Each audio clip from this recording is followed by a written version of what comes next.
Hello everyone, welcome to ইকুই পাঠ। আজি আমি মহাকুম্ভ মেলা 2025ৰ ওপৰত ডিছকাছ কৰিম, ঠিক আছে? এই মহাকুম্ভ মেলা 2025 কিদৰে আমাৰ চিভিল চাৰ্ভিচেছ পইণ্ট অফ ভিউৰ পৰা ইম্পৰ্টেণ্ট হয়, ঠিক আছে? ইকনমিক ছিগনিফিকেন্স কি হয় ইয়াৰ, কালচাৰেল ছিগনিফিকেন্স কি হয়, ইয়াৰ মাৰ্থলজিকেল হিষ্ট্ৰী কি হয়, ঠিক আছে? এক ধাৰ্মিক অনুষ্ঠান হিচাপে নহয়, ঠিক আছে? কাৰণ 2017 চনত ইউনেস্কোৱে কি কৰিলে মহাকুম্ভ মেলাক বা কুম্ভ মেলাক UNESCO cultural heritage of humanity আখ্যান দিলে, ঠিক আছে? সেইটো কাৰণে art and culture point of view পৰাও এই মহাকুম্ভ মেলা 2025 আমাৰ কাৰণে ইম্পৰ্টেণ্ট, ঠিক আছে? Let's discuss. আপোনালোকৰ সুবিধাৰ্থে মই এখন শ্লাইড ইংলিছত আৰু এখন শ্লাইড অসমীয়াত এনেদৰে লৈছো। Okay, it is world's largest religious congregation, মানে পৃথিৱীৰ সৰ্ববৃহৎ ধাৰ্মিক মণ্ডলী, ঠিক আছে? কোনো ধাৰ্মিক কাৰণত এনেদৰে ইমান কোটি কোটি মানুহ একেলগে গোট খোৱা নাই আজিলৈকে, ঠিক আছে? সেইটো কাৰণে ৱৰ্ল্ড ৰেকৰ্ডো লাভ কৰিছে, ঠিক আছে? ৱৰ্ল্ড ৰেকৰ্ড কিতাপো লাভ কৰিছে যে ইমান মানুহ একেলগে গোট খোৱাৰ বাবে, ঠিক আছে?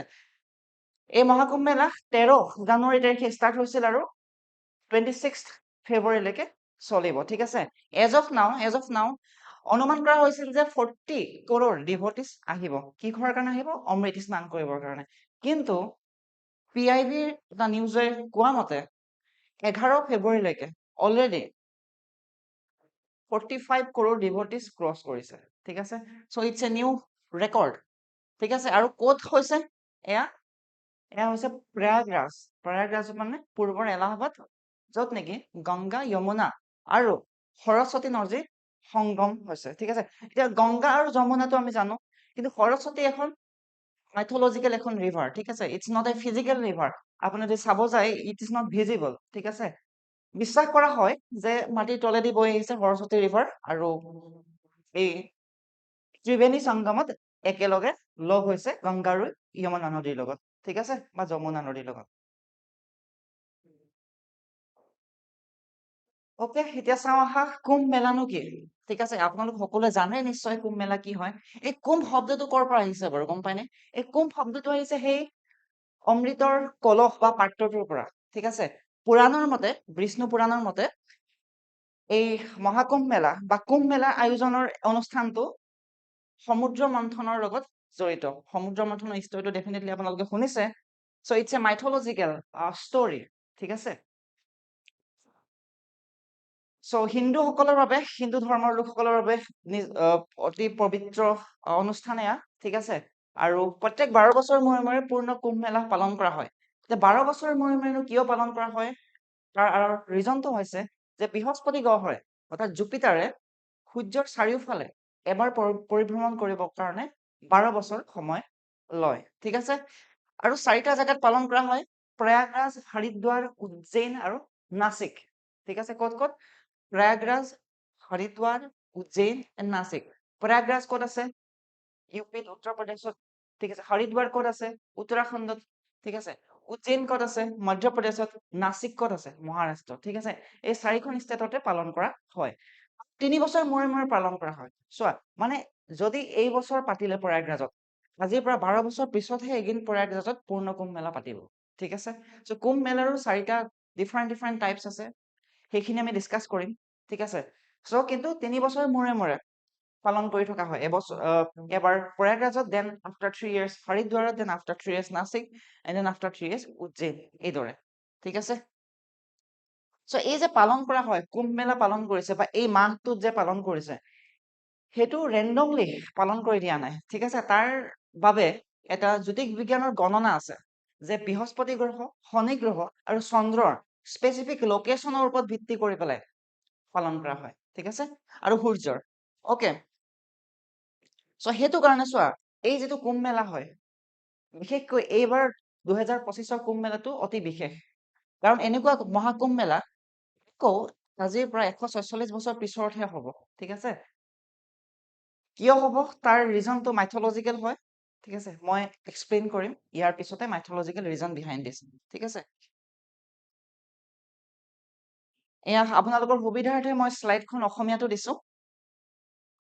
Okay, origin of Kumbh Mela. এতিয়া কুম্ভ মেলা ক'ৰ পৰানো কেনেদৰে আৰম্ভ হৈছে, ঠিক আছে? চ' কুম্ভ মেলা কেনেদৰে পালন কৰা হয় সেই গোটেই ক্ৰনলজিটো আপোনালোকে যদি বুজিব হয় তেনেহ'লে ইয়াৰ অৰিজিনটো বুজিব লাগিব, কাৰণ ইয়াৰ অৰিজিনতে লুকাই আছে সকলোখিনি ৰহস্য। ঠিক আছে, ক'ৰ পৰানো হৈছিল? লেটছ সি। ঠিক আছে, হিন্দু মাইথলজিৰ মতে কি হয়, কুম্ভ মেলাটো সমুদ্ৰ মন্থনৰ লগত জড়িত। ঠিক আছে, এতিয়া সমুদ্ৰ মন্থননো কি? এই অসুৰ আৰু দেৱতাসকল, ঠিক আছে, এওঁলোকে মিলি পেলাই যেতিয়া সমুদ্ৰ মন্থন কৰিব আহিলে, এয়া হ'ল সমুদ্ৰ মন্থন এটা প্ৰেডিক্টেড পিকচাৰ। ঠিক আছে, মন্দ্ৰাঞ্চল পৰ্বত দি পেলাই মন্থন কৰিছে। ঠিক আছে, আৰু বাসুকী নাগ এডাল সাপ, মানে this is the king of Nag. ঠিক আছে, বাসুকী নাগ আৰু মদ্ৰাঞ্চল পৰ্বত ইউজ কৰি পেলাই এফালে অসুৰ আৰু এফালে দেৱতাসকলে মিলি পেলাই সমুদ্ৰ মন্থন কৰিছিল।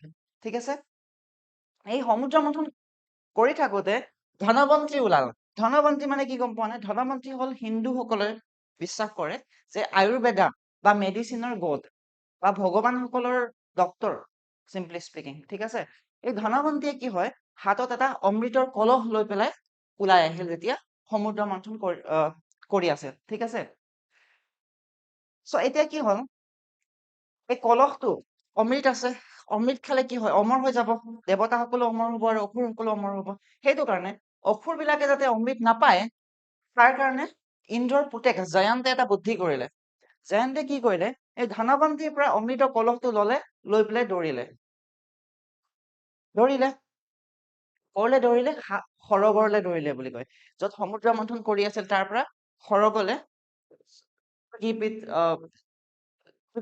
keep it safe, মানে ছেফলি থবৰ কাৰণে সৰগলে দৌৰিলে। কোনে দৌৰিল? জয়ন্তে। ঠিক আছে, জয়ন্তে যে দৌৰিলে এনেকে অমৃতৰ কলহটো লৈ পেলাই বা কুম্ভটো লৈ পেলাই, চ' সেই কুম্ভ বা সেই কলহটো প্ৰটেক্ট কৰিবৰ কাৰণে সূৰ্য, শনি, বৃহস্পতি আৰু চন্দ্ৰ, এই চাৰিজন দেৱতা, ঠিক আছে, হিন্দু মাইথলজিত দেৱতা বুলি কনচিডাৰ কৰা হয়। সূৰ্য, চন্দ্ৰ, শনি আৰু বৃহস্পতি, এই চাৰিজন দেৱতাইও পিছে পিছে দৌৰিলে, জয়ন্ত পিছে পিছে। কেলে? সেই কলহটো প্ৰটেক্ট কৰিবৰ কাৰণে। কলহটো লৈ যে দৌৰি আছে, কেনেবাকে পৰি যাব পাৰে অমৃতখিনি, সেইটো কাৰণে সেই অমৃতখিনি প্ৰটেক্ট কৰিবৰ কাৰণে চন্দ্ৰ, সূৰ্য, বৃহস্পতি আৰু শনি, এই চাৰিজন দেৱতাই দৌৰিলে।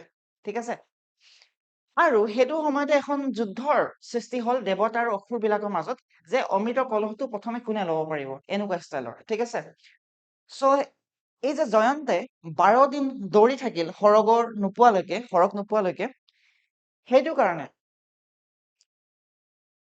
144 ইয়াৰ্ছৰ মূৰত পূৰ্ণ কুম্ভ মেলা পালন কৰা হয়। মই বুজাই দিছো কথাটো, লেট মি এক্সপ্লেইন। চ' সেই যে 12 দিন দৌৰি আছিল, চ' দেৱতাসকলৰ এদিন আমাৰ মানুহৰ বাবে 12 বছৰ। ঠিক আছে, সেইটো কাৰণে 12 বছৰ মূৰে মূৰে পূৰ্ণ কুম্ভ মেলা পালন কৰা হয়।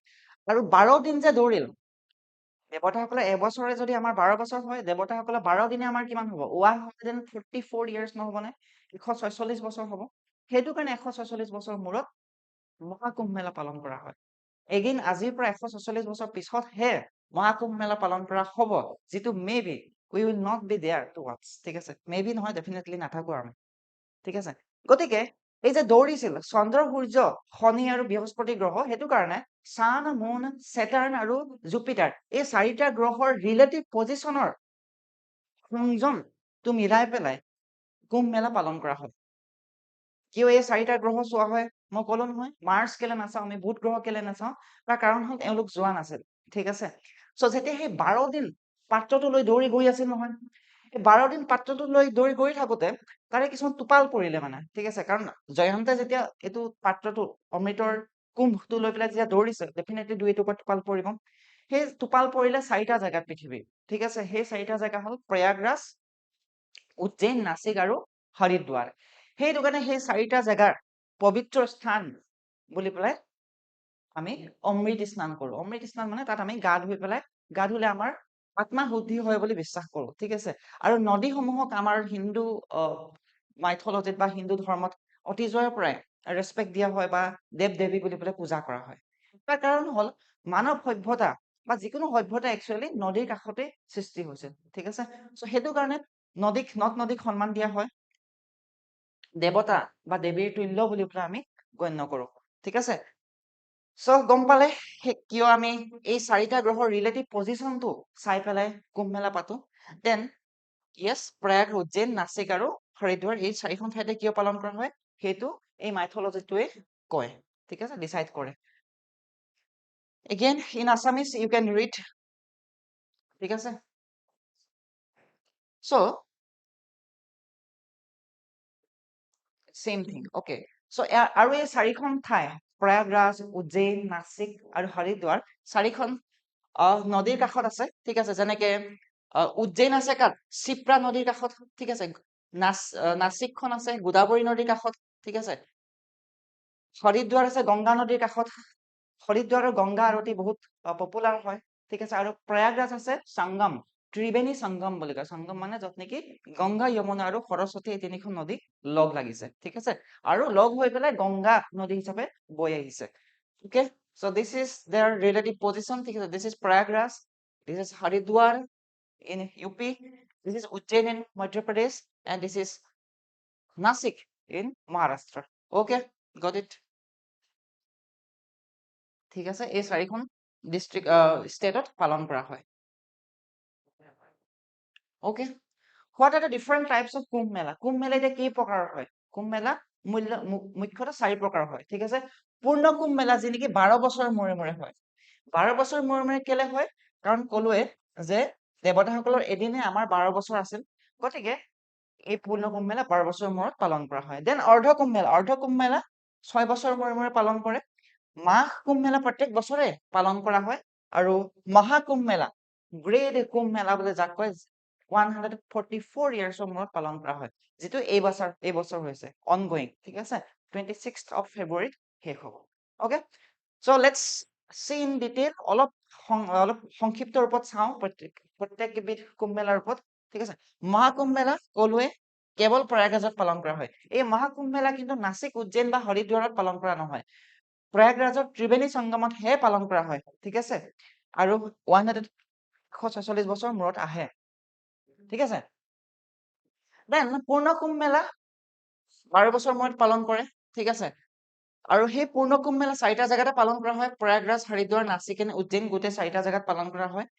অৰ্ধ কুম্ভ মেলা 6 বছৰ মূৰে মূৰে আহে আৰু হৰিদ্বাৰ আৰু প্ৰয়াগৰাজত পালন কৰা হয়। উজ্জৈন আৰু নাচিকত পালন কৰা নহয়। ঠিক আছে, মাঘ কুম্ভ মেলা প্ৰত্যেক বছৰ পালন কৰা হয়। ঠিক আছে, আৰু ইয়াক সেইটো কাৰণে মিনি কুম্ভ মেলা বুলিও কোৱা হয়। আৰু মাঘ কুম্ভ মেলা বুলি এইটো কাৰণে কয় কাৰণ মাঘ মাহত পালন কৰা হয়। ঠিক আছে, আৰু য়েছ, প্ৰত্যেক বছৰে প্ৰয়াগৰাজত পালন কৰা হয়। Prayagraj, that means UP। Okay, so' এই কুম্ভ মেলাত একচুৱেলি এটা শব্দ পাবা, চাহি স্নান বা হলি দ্বীপ। এই বছৰ তাৰ নামটো সলনি কৰি পেলাই অমৃত স্নান কৰি দিয়া হৈছে। ঠিক আছে, সেই অমৃত স্নান কৰিলে আমাৰ আত্মা শুদ্ধি হয় বুলি পেলাই বিশ্বাস কৰা হয়। ঠিক আছে, আৰু এটা কথা আছে যে আমাৰ সূৰ্য, ঠিক আছে, কুম্ভ মেলা আমি কেতিয়া পাতো, ক'ত পাতিব লাগে সেইটো কেনেকে ডিচাইড কৰা হয়? সূৰ্য, চন্দ্ৰ, শনি আৰু বৃহস্পতি এই 4টা গ্ৰহৰ ৰিলেটিভ পজিচন এনালাইজ কৰি পেলাই জ্যোতিষীসকলে কয়। ঠিক আছে, এতিয়া চোৱা, সূৰ্য হৈছে উৰ্জাৰ প্ৰতীক, হয়নে? উৰ্জা বা পাৱাৰ বা লাইট। ঠিক আছে, ইয়াৰ প্ৰতীক হয়, হয়নে? জুপিটাৰ কিহৰ প্ৰতীক হয়? জুপিটাৰ, বৃহস্পতি গ্ৰহটো।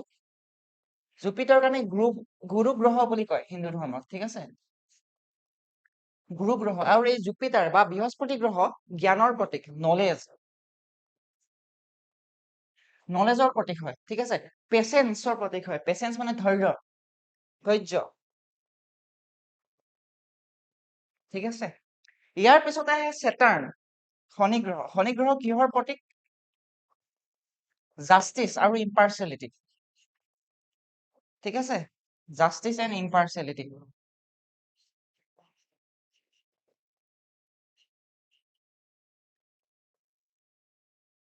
ঠিক আছে, আৰু শেষত থাকিল কি? মুন, চন্দ্ৰ। চন্দ্ৰ কিহৰ প্ৰতীক? মাইণ্ড এণ্ড ইমোচন, মন আৰু অনুভূতি।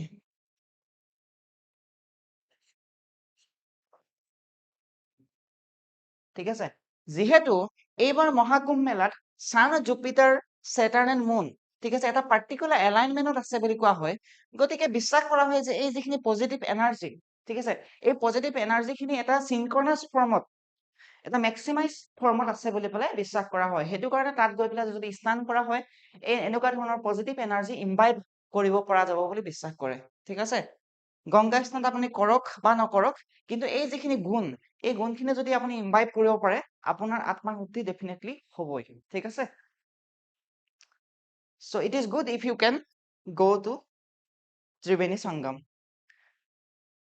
অকে, ইয়াৰ পিছতে 2025ৰ কুম্ভ মেলা কিয় বিশেষ, ঠিক আছে, মিনি কুম্ভ মেলাটো হৈয়ে থাকে, কিন্তু এই বছৰ কিয় ইমান স্পেচিয়েল, তাৰ কাৰণটো সেইটোৱে যে এগেইন 144 ইয়াৰ্ছৰ পিছতহে এনেকুৱা মহাকুম্ভ মেলা আকৌ হ'ব।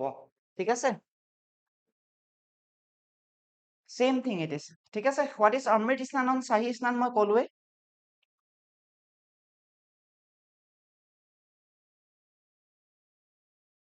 দেন য়েছ, এতিয়া আহো অলপ APSC পইণ্ট অফ ভিউৰ পৰা আমি চাওঁ যে পৌৰাণিক চিগনিফিকেন্স হয় কি হয় ইয়াৰ। ঠিক আছে, আৰ্ট এণ্ড কালচাৰ যদি কেনেবাকৈ মেইনছত কুৱেশ্যন আহে কেনেদৰে লিখিবা। ঠিক আছে, ইয়াৰ পৌৰাণিক চিগনিফিকেন্স সেইটোৱে যে ঋকবেদত মেনশ্যন আছে সমুদ্ৰ মন্থনৰ কথা, আৰু এই সংগম স্থলত গা ধুলে মানে আত্মা শুদ্ধি হয় বুলি পেলাই লিখা আছে ঋকবেদতে।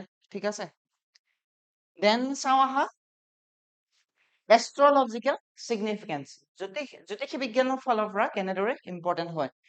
যে চেলেষ্টিয়েল এলাইনমেণ্ট, ঠিক আছে, এই মাহটোত, ঠিক আছে, যেতিয়া মহাকুম্ভ মেলা চলি আছে, এই 4টা গ্ৰহ ছান, মুন, চেটাৰ্ণ এণ্ড জুপিটাৰ, মুনটো বাৰু এটা গ্ৰহ নহয়, এটা উপগ্ৰহ হয়। ঠিক আছে, ইহঁতে এটা পাৰ্টিকুলাৰ এলাইনমেণ্টত আছে। ঠিক আছে, সেইটো কথা ইভেন নাছাইও কনফাৰ্ম কৰিছে। ঠিক আছে, চ' ইয়াৰ পিছত চাব ছচিয়েল চিগনিফিকেন্স, সামাজিক গুৰুত্বনো কি, কেনেকুৱা ধৰণৰ এটা ছচিয়েল ইমেজ ক্ৰিয়েট কৰিছে মহাকুম্ভ মেলাই। চোৱা, এজ অফ 11 ফেব্ৰুৱাৰী 45 কৰোৰ মানুহে বা 45 কৰোৰ ডিভটিয়ে চাহি স্নান কৰিছে বা অমৃত স্নান কৰিছে। চ' সেইটো কাৰণে যে চাওক, জাতি বৰ্ণ নিৰ্বিশেষে 45 কৰোৰ মানুহ, 45 কৰোৰ মানে গম পাইছেনে, it is more than half the population of entire Europe. ঠিক আছে, গোটেই ইউৰোপ মহাদেশৰ আধা পপুলেশ্যনতকৈ বেছি, ইমান মানুহে জাতি বৰ্ণ নিৰ্বিশেষে গৈ পেলাই যেতিয়া একেটা জেগাত এনেদৰে সমবেত হৈছে এটা উদ্দেশ্যৰ বাবে, so' definitely it is a symbol of unity in diversity. ঠিক আছে, চ' সেয়াই, লগতে স্পিৰিচুৱেল ইমেজ এটা কঢ়িয়াই নিছে। ঠিক আছে, এই কুম্ভ মেলাতে বহুতো ডনেশ্যন, বহুত ডনেশ্যন দিছে, চ' এইটো কাৰণে এটা ছচিয়েল ৱেলফেয়াৰ নিচিনাও হৈছে, লগতে স্পিৰিচুৱেল মিনিংটো ডেফিনেটলি কেৰি কৰে। যিসমূহ নাগা সাধু আহিছে, এওঁলোকৰ স্পেচিয়েলিটিৰ ফলত যিখিনি জ্ঞান প্ৰাপ্ত কৰিব পাৰিছে সমাজখনে, চ' সেইখিনি ডেফিনেটলি এইকেইদিন ছচিয়েল মিডিয়াত আপোনালোকে দেখি আছে। ঠিক আছে, ৰেভিনিউ জেনেৰেশ্যন, এতিয়া চাওঁ আহা, 7,500 কোটি টকা ইনভেষ্ট কৰি পেলাই যে মহাকুম্ভ মেলা পাতিছে, তাৰ ফলত আমাৰ কিবা অৰ্থনৈতিক লাভ হৈছে নেকি?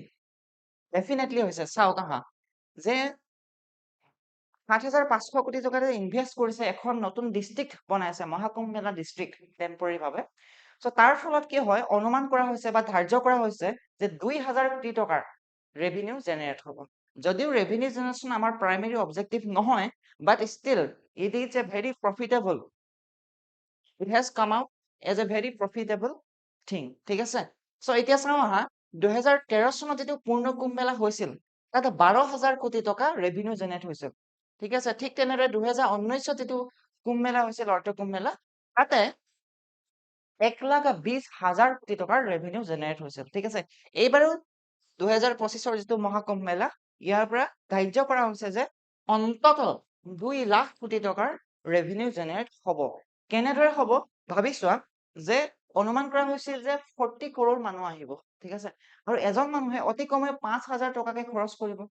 ঠিক আছে, যদি এতিয়া মুকেশ আম্বানীও গৈছে, ঠিক আছে, ৰিলায়েন্সৰ কোম্পানীৰ চেয়াৰমেন, তেখেতেতো 5,000 টকা খৰচ নকৰে, তেওঁতো 5 লাখ বা তাতকে বেছি টকা খৰচ কৰিব, বা 50 লাখ এনেকে। ঠিক আছে, গতিকে এভাৰেজ এটা ধৰিছে যে এজন মানুহে যদি 5,000 টকাকেও খৰচ কৰে, তেনেহলে 40 কৰোৰ মানুহে টোটেল 2 লাখ টকা খৰচ কৰিব, মানে 2 লাখ টকাৰ এটা ইকনমি সৃষ্টি হ'ব ক'ত, প্ৰয়াগৰাজত বা ইউপিত। ঠিক আছে, বা অল অভাৰ ইণ্ডিয়াত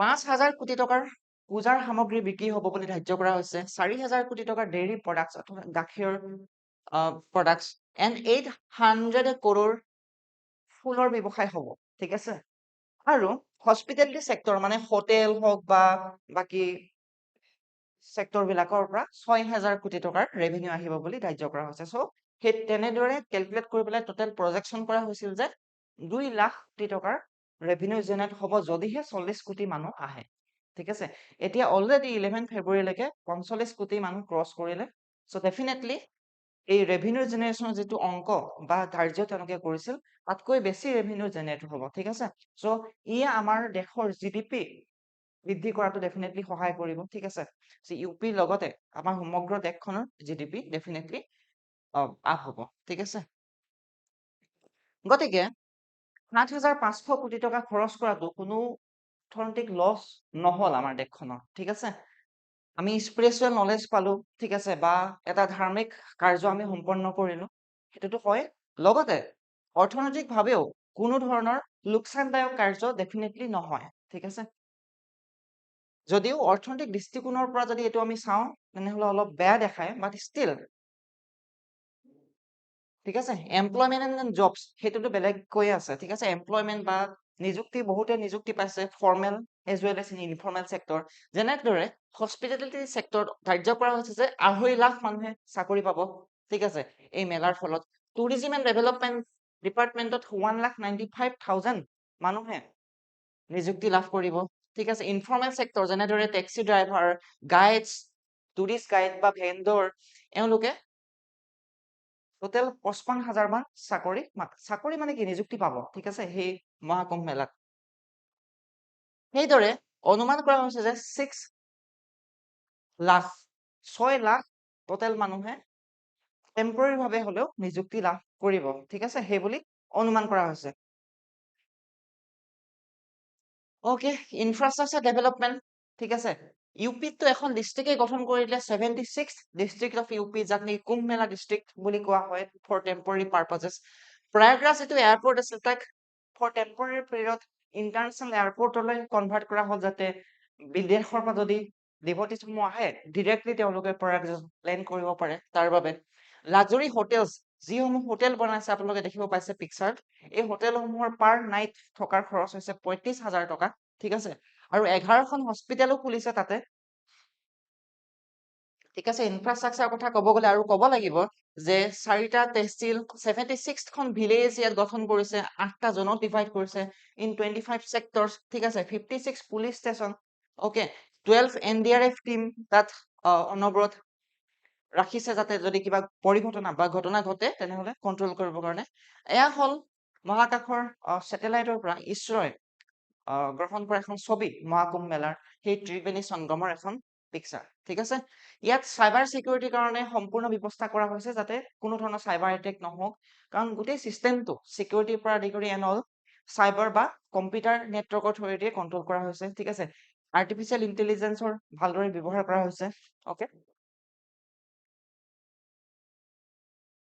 চ' টুৰিজিম বুষ্ট ডেফিনেটলি টুৰিজিমৰ বুষ্ট হৈছে অষ্ট্ৰেলিয়া ইউকে শ্ৰীলংকা মানে সমগ্ৰ বিশ্বৰে পৰা ঠিক আছে কেৱল হিন্দু ধৰ্মই নহয় বেলেগ ধৰ্মাৱলম্বীৰ লোকসকলেও আহি পেলাই ইয়াতে অমৃত স্নান কৰিব আহিছে গতিকে ডেফিনেটলি টুৰিজিম বুষ্ট হৈছে প্ৰয়াগৰাজ বা অন্যান্য ঠাইসমূহ ঘূৰি গৈছে ঠিক আছে চ' 40 কৰোৰ ভিজিটৰ আহিব বুলি অনুমান কৰা হৈছিল যদিও এতিয়া ক্ৰছ কৰিলে ঠিক আছে চ' সেয়াই এয়া হ'ল এখন ইছৰোৱে লোৱা ফটো এয়া হ'ল নাছাইও ইণ্টাৰনেশ্যনেল স্পেচ ষ্টেচনৰ পৰা এখন ফটো লৈছিল প্ৰয়াগৰাজৰ ঠিক আছে চ' দিছ ইজ দ্য ত্ৰিবেণী সংগম য'ত নেকি ইফালে গংগা নদী আহিছে আৰু ইফালৰ পৰা আহিছে যমুনা নদী আহি পেলাই ইয়াতে গংগা নদী হিচাপে বৈ গৈছে কোৱা হয় ইয়াতে সৰস্বতী নদীৰো সংযম ঘটিছে আৰু এই গোটেই অঞ্চলটো ঠিক আছে এখন ডিষ্ট্ৰিক্টত ভাগ কৰি পেলাই 28টা চেক্টৰ ডিভাইড কৰি পেলাই বেলেগ বেলেগ জেগাত তেনেদৰে অমৃত স্নান কৰিবৰ কাৰণে ৰেডি কৰি দিয়া হৈছে ঠিক আছে so' it is a very very huge governance challenge ঠিক আছে ইমান এটা 45 কৰোৰ ডিভটিছ ঠিক আছে একেদিনাখনে more than 3 কৰোৰ ডিভটিয়ে স্নান কৰিছে ত' সিমান এটা ডাঙৰ অনুষ্ঠান কেনেদৰে আয়োজন কৰিছে কেনেদৰে মেনেজ কৰিছে চ' সেইটো এনালাইজ কৰিবৰ কাৰণে বা ষ্টাডি কৰিবৰ কাৰণে London school of economics, Harvard university, IIT, IIM এইবিলাকৰ পৰা ৰিচাৰ্চ স্কলাৰসমূহে চাব আহিছে, ঠিক আছে, যে কেনেদৰে ইমান এটা ডাঙৰ জনসমাগমক তেওঁলোকে কন্ট্ৰল কৰিছে, ঠিক আছে। চ' ইটছ এ গ্ৰেট ছাকচেছ। যদিও মাজতে দুই এটা আমি বেয়া খবৰো পালো যে ষ্টেম্পেড অলপ হ'ল, ঠিক আছে, বাট এতিয়ালৈ ঠিকে গৈ আছে, ঠিক আছে। চ' ডিৰেক্টলি ইয়াৰ আগৰ বছৰটো বা UPSC পেনেলত ইণ্টাৰভিউত কুম্ভ মেলাৰ ওপৰত কুৱেশ্যন সুধিছে, ঠিক আছে। যেনেদৰে আমি 3খন পেনেলৰ ইণ্টাৰভিউ স্ক্ৰিপ্ট মই আপোনালোকৰ আগত দাঙি ধৰিছো। চ' তাতে কুম্ভ মেলাৰ ওপৰত প্ৰিভিয়াছ ইয়েৰত কুৱেশ্যন সুধিছে, ঠিক আছে। চ' এই বছৰ ডেফিনেটলি সুধিব পাৰে, কাৰণ যদিও অসমত হোৱা নাই, but it's important for our nation, ঠিক আছে। For economic, it has economic importance, it has cultural importance, ঠিক আছে, it has mythological importance, okay. So' এইখিনি আছিল মহাকুম্ভ মেলা 2025ৰ ওপৰত আমাৰ discussion. Thank you so much.